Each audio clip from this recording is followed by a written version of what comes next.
All right, guys. So yesterday we began talking about some of the governmental foundations of Carolina. Today we're going to talk about how Carolina actually moved to becoming a royal colony. It all starts off with our displeasure with the Lords Proprietors. The Lords Proprietors were so insistent on not helping us and just using us to make money and never costing them money that Carolina very quickly became determined to move away.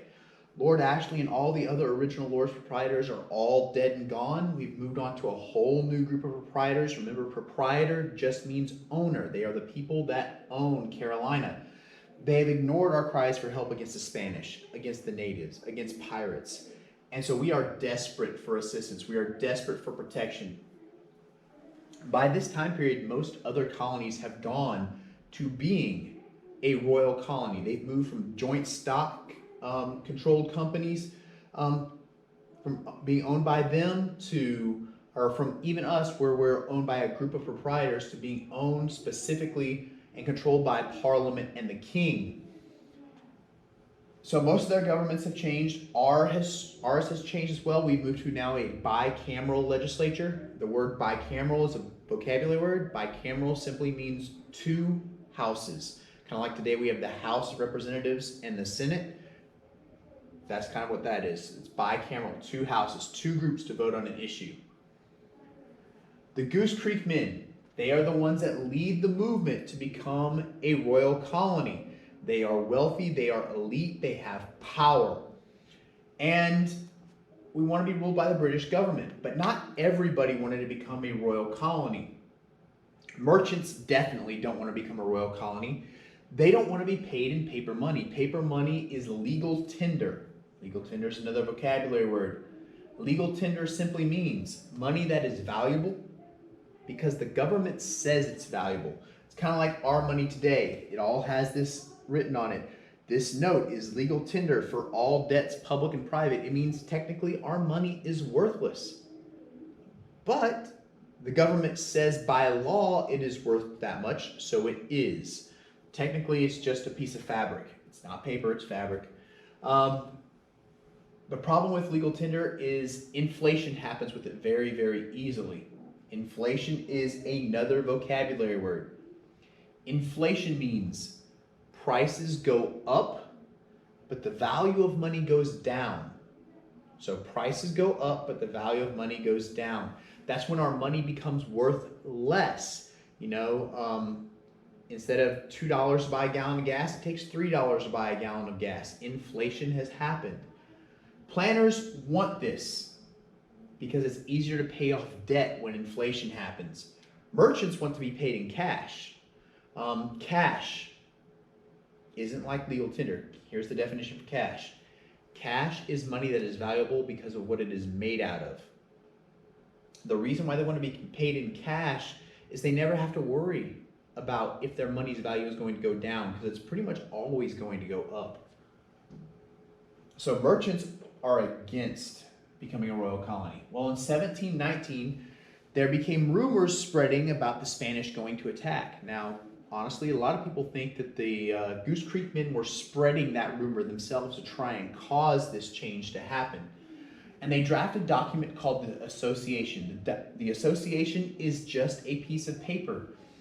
The Commons House is now asking for the Lords, or for the government, for the royal government, to take Carolina from the Lords Proprietors.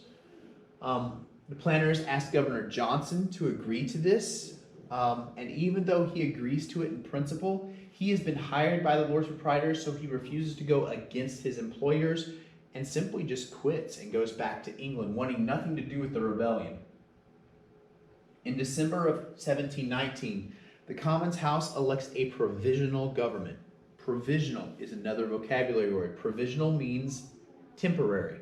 Like, say I was in a horrific car accident and I'm out for 3 months.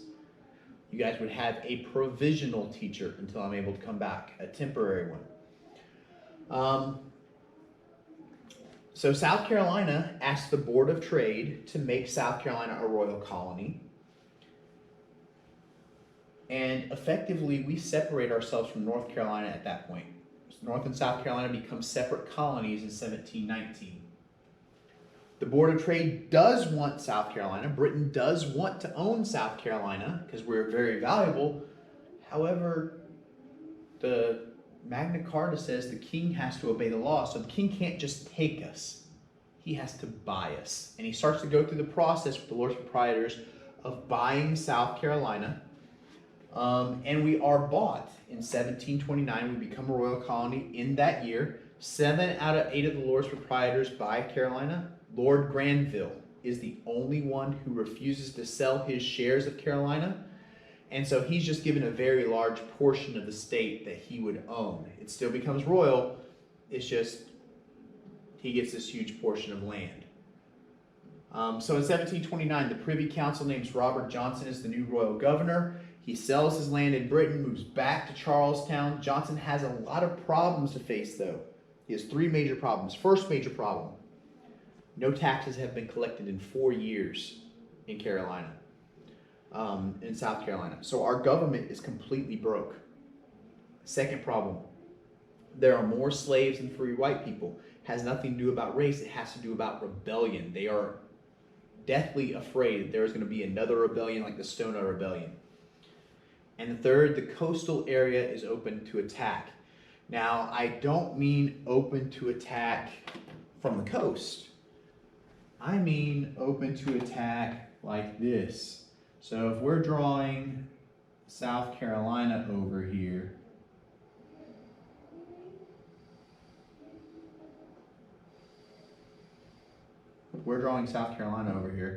I'm talking about the attack coming from this direction. They're afraid that the Cherokee, that the natives may attack us because all we have are wealthy people living here. We're protected from Florida by Georgia, but what about here? We're worried about that. So the solutions. First problem is easy enough to fix. Collect taxes. That solves that problem. We start getting money pretty quickly. But to get more free people into South Carolina, we got to have an incentive. See, people had no reason to move here. All of this land that's valuable is already taken. So we got to get people to want to move here where land isn't valuable. So to do that, they create something called a township. The way a township worked is we will give you free land if you move here. We will give you a year's worth of food. We will give you tools to work the land, and all you got to do is simply live here. Now, rich people aren't going to volunteer for this. This is an effort to get poor white people to move here. Kind of like we had poor people moving to Georgia originally. That way, if the Spanish attack, hey, you're killing the poor. Who cares? That's honestly what the thought was.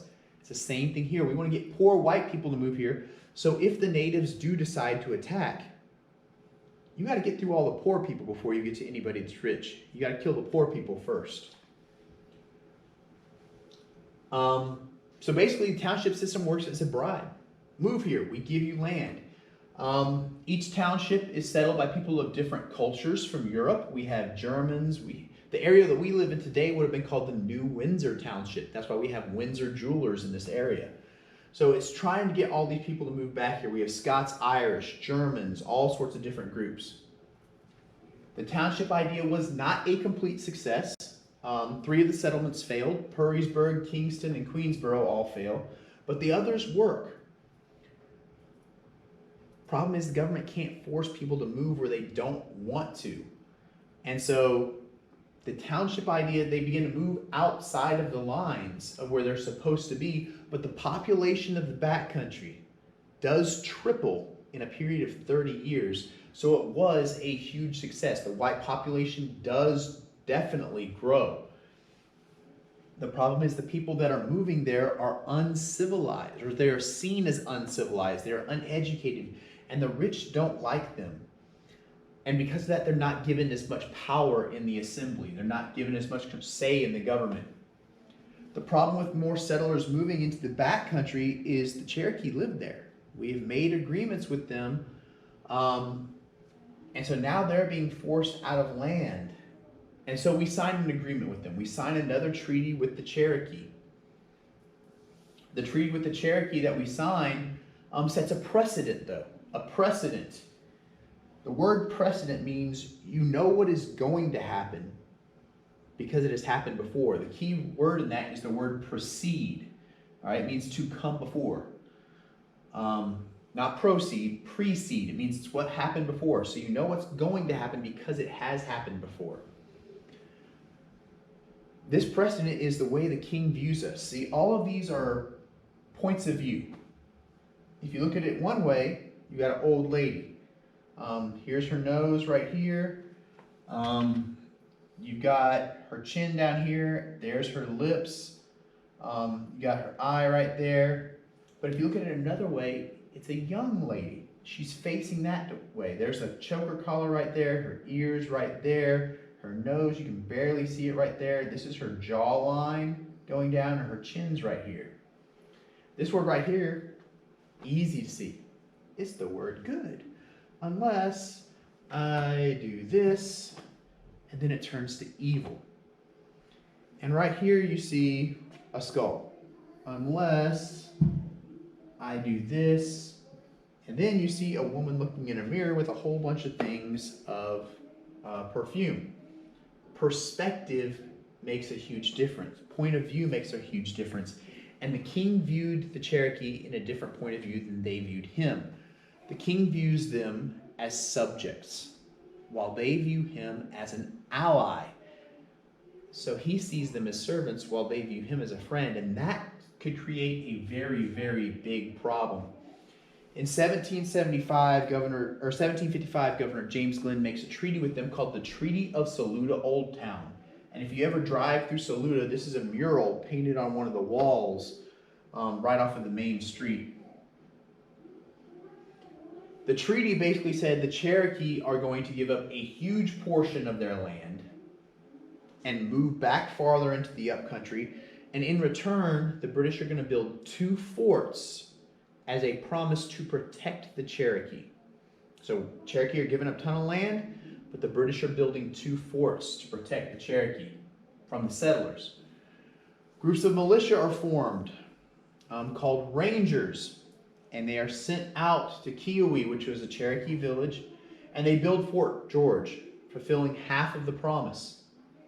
Governor James Glenn is then on his way to build the 2nd fort when he is sent a letter saying that he is no longer needed to build the 2nd fort. And he is replaced by a person named Governor William Henry Littleton. William Henry Littleton was very, very racist towards the Cherokee, so this is going to cause huge problems. All right, you guys have your Kahoot that you're going to be doing now. So make sure that you guys are doing the Kahoot. Get a good grade. Get this lesson done. Do the Kahoot as many times as it takes to get that good grade. Remember, it doesn't count as a homework grade. This Kahoot is counting as a quiz grade, so you guys need to get a good grade on it. Be working on that. Work on this lesson. That is your work for the week. Next week, we've got a huge essay coming up, so make sure you guys are getting all this information. You're going to need it. See you guys then.